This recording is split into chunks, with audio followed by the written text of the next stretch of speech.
But I'm going to try to speak about psychological disorders and their relationships with leadership, because it's a reason to make leadership less efficient, less working. So it's very interesting to understand what happened from this point of view. It's a main topic, as you know. I think the most of you have heard about that, or perhaps are already expert in this job. And so this year, OIT, ILO, International Labour Organization, has made a book. It's one of the biggest subject of the moment.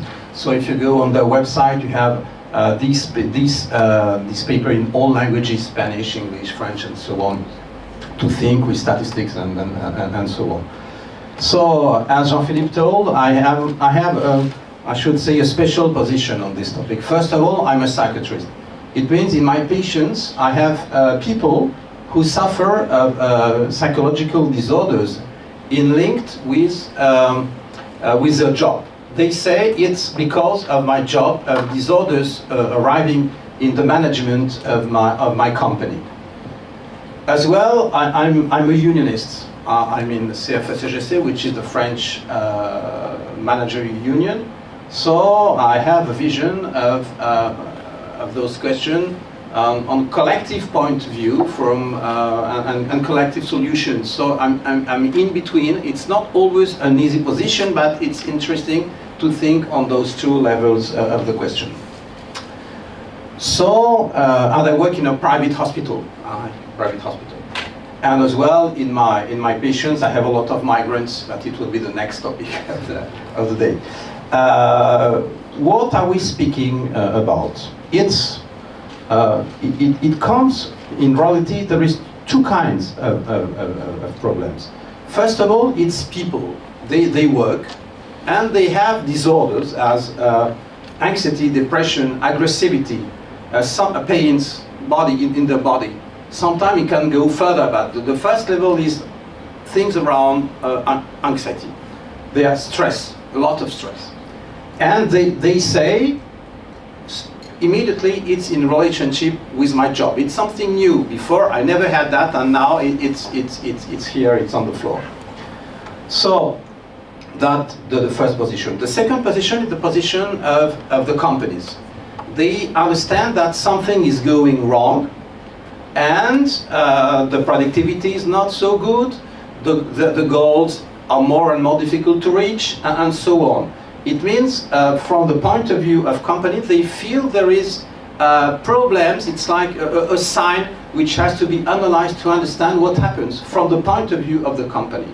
It's two different point of views, but both of them are true. Of course, the first point of view is the point of view of a psychiatrist, and the second point of view is one of the boss and the unionist working for the company, with the goal that the company works well as possible, because it's good for everybody and for the salary themselves.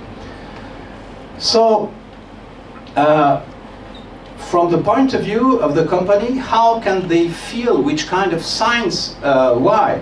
There is more and more, for instance, people who stop working, or there is a lot of strikes, or there is many conflicts in the job, on the floor, in little or big items. It's more and more often, and it's obvious that it's not good, and for the employees, it's in relationship with what they feel.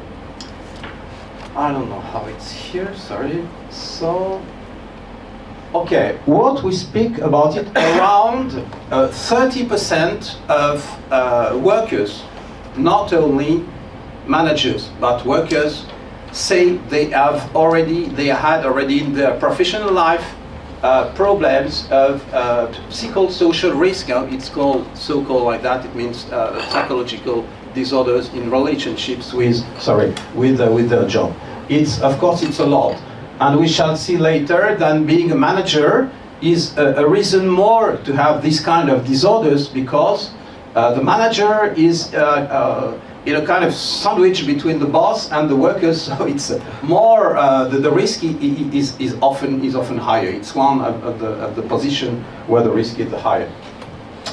And so you see in our European community, it's a lot of people suffering of this kind of disorders, of course, which are more and more important because some are only stress.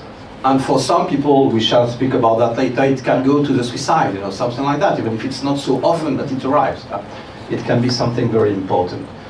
So, you know, yes, here it's put around 300 suicide a year we have to be very careful about that, because of course, one of the questions, and you understand it immediately, is, and as a psychiatrist, it's obvious for me, it's to make the difference between what comes from the company and what comes from the person himself.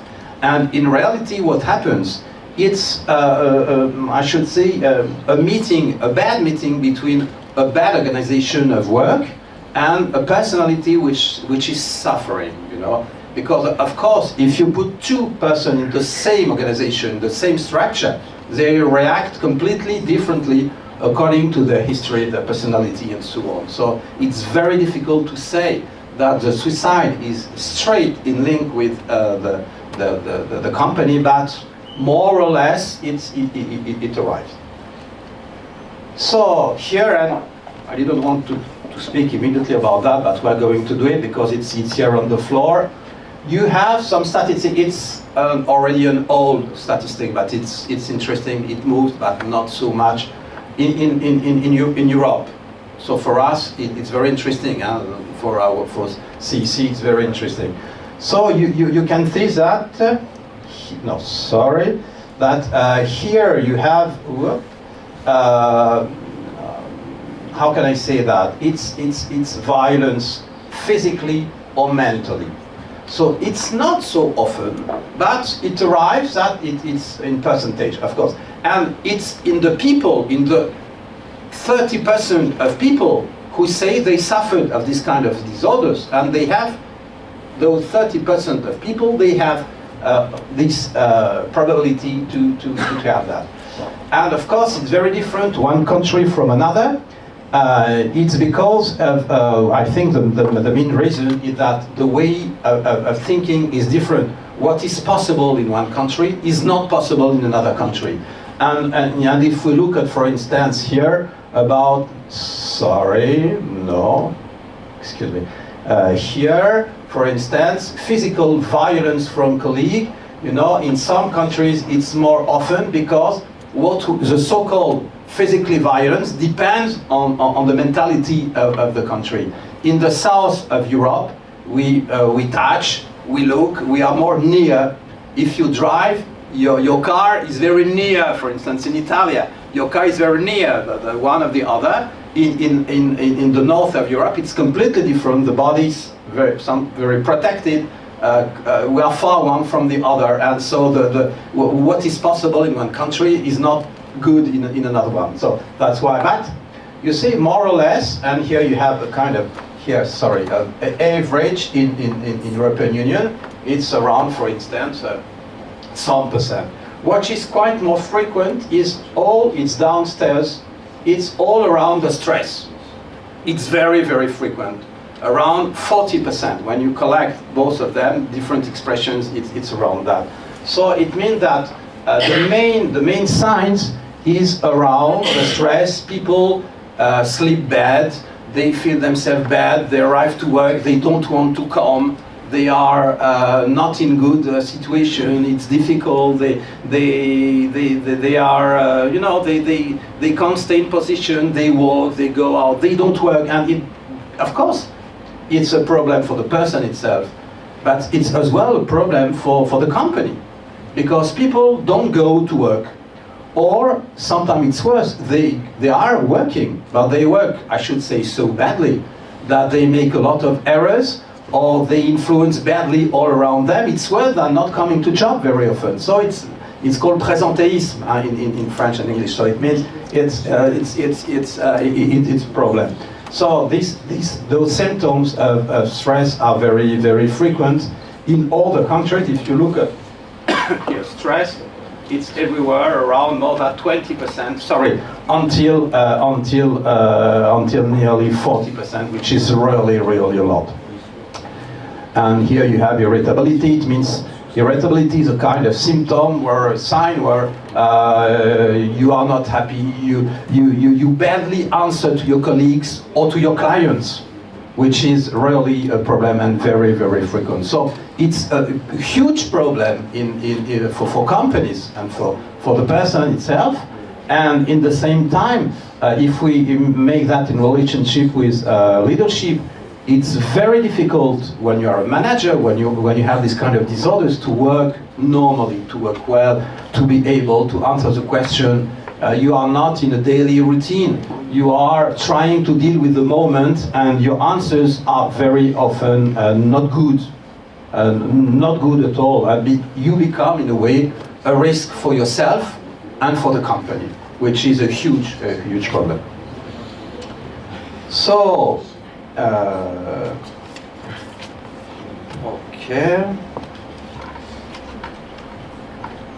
okay, that's another sign, which is called burnout.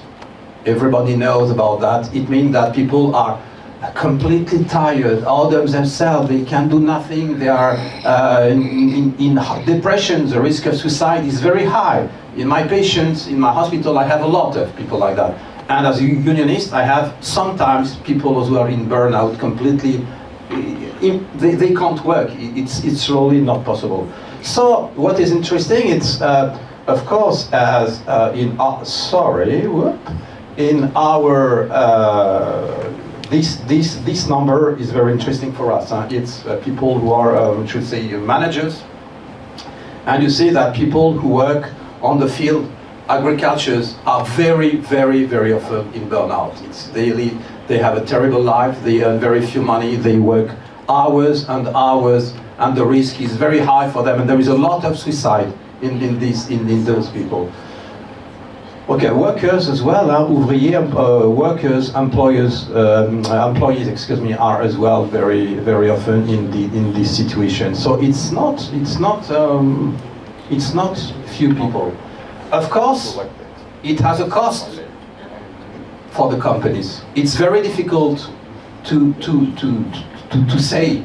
It's it's around, I should say. It's very difficult. It's a real challenge. But it's supposed to be it's 4 times the budget of European Union, just to give you an idea of what it means. It's a lot. And you have, of course, it's obvious to understand health costs. It's around 10% of the cost. In that people, they need drugs, they need some time to go in hospital and so on. It's a lot of money. But the biggest are they don't go to work. They stop working. So companies lose a lot of money because somebody has to do the job in the place. And for other people working in the same service, it's not good because they have more job and they have to do the job of the colleague who is not here and so on. Loss of productivity is something as well in the same level. It's around 1/3 of the loss. So it's really a huge problem, and it's a lot of money lost for the companies. So it's a big challenge for the bosses. Okay, so in France, it's on the same, same. We try to do it. It's nearly on the same stuff. Okay, so now if we try to understand why one person is so stressful, what happens? It's most of the time there is not only one reason. It's main reason. And as well, as I told you, and for me, in the north of Europe, about those kind of questions, usually, even in unionist, people consider that it's more or less, I should say, excuse me, because it's too much aggressive, but something like that. It's more or less the responsibility of the worker. In the south of Europe, we think that more or less it's more the responsibility of the company. In some countries, for instance, in France and so on, we think something, I should say, in between. It's both of them, it's more, and it's my opinion, people who are in the States, it's a meeting, a conflict between an organization of job and one person in one moment of his life, because perhaps 10 years before or 5 years after there would not be no conflicts, and as we shall see it a bit later as well, there is companies are moving. We saw that already. Everything is changing, so you need to adapt yourself, and it's sometimes very difficult to adapt yourself. Oh, I wanted to ask you something from the beginning. I forgot that. If you are interested in, I don't know, Jean-Philippe, if we shall have time or not. If there is some words or ideas who interest you more than others, if you could put that on a paper. Here it's freedom. It's not me. I've written that. You could write it. So perhaps we could do something after with that. Try to make something more interactive all together if we have time and energy for that. If you could, I don't know, in all I told you, if you could write some words, and we shall see if we can use it. So, what happens? What makes that stress is going up? Okay. First of all, the first reason is that there is, I should say, too much work. Of course, it's difficult to say. It depends on the person, it depends on the managers, it depends on many things, but it means that you think it's right or not, it depends, but you have not enough time, you have too much work, it's too difficult for you, you don't have all you need for that. And Paolo explained us at the beginning of our conference that more than 50% of employees are not able to solve a simple problem with a computer. 50%, it's huge number.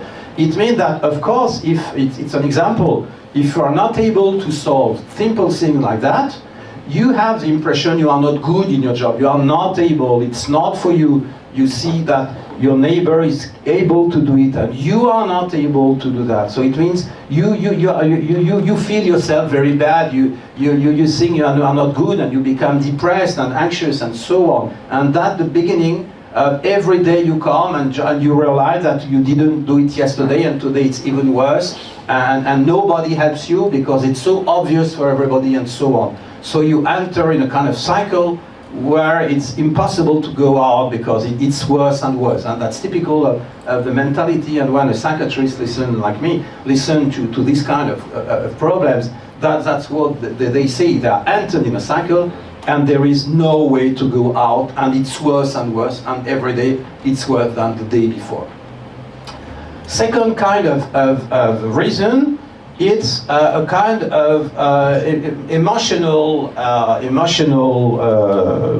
problems. It means that some people, when they are anxious or it's difficult to work, they are not able to keep their emotion. It goes out of them. They can't have the control. It's too difficult, and the way they realize it, how they are, who they are, make them even more stressful. It's one reason more, because it becomes a kind of traumatism, as we say in psychology. It means on a personality, when a traumatic shock, the personality can break. And in French, we say it's décompensation. It means you have new symptoms and heavy symptoms, and it's more and more difficult of course, to treat. And after it becomes sometimes really psychiatric questions. Third reason, and something is very important, in the lack of autonomy, especially for managers. When you have the impression you are not free at all, that you have no possibilities to decide by yourself, that no flexibility, then on everything, on what you have to do and not to do, on the way to do it, on the time to present it, and so on. Things look to be so difficult to do that it's not possible to do. Fourth reason, it's in the relationships. You have several kinds of organization of work. In some companies, people are working together, they're in team, they can speak.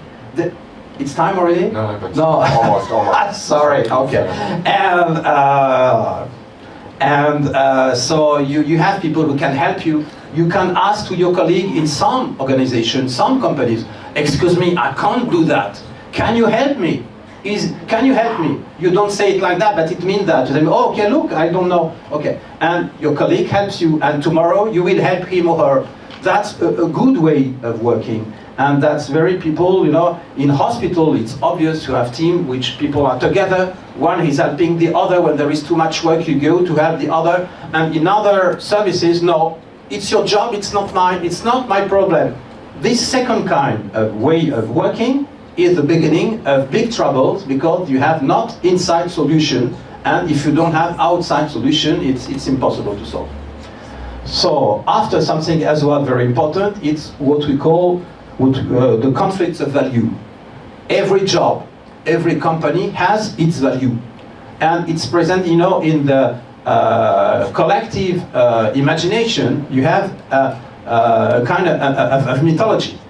It means you think that's good because it's the value for it can be solidarity, it can be security of transport, for instance, you know, and I don't know, it depends on what you do.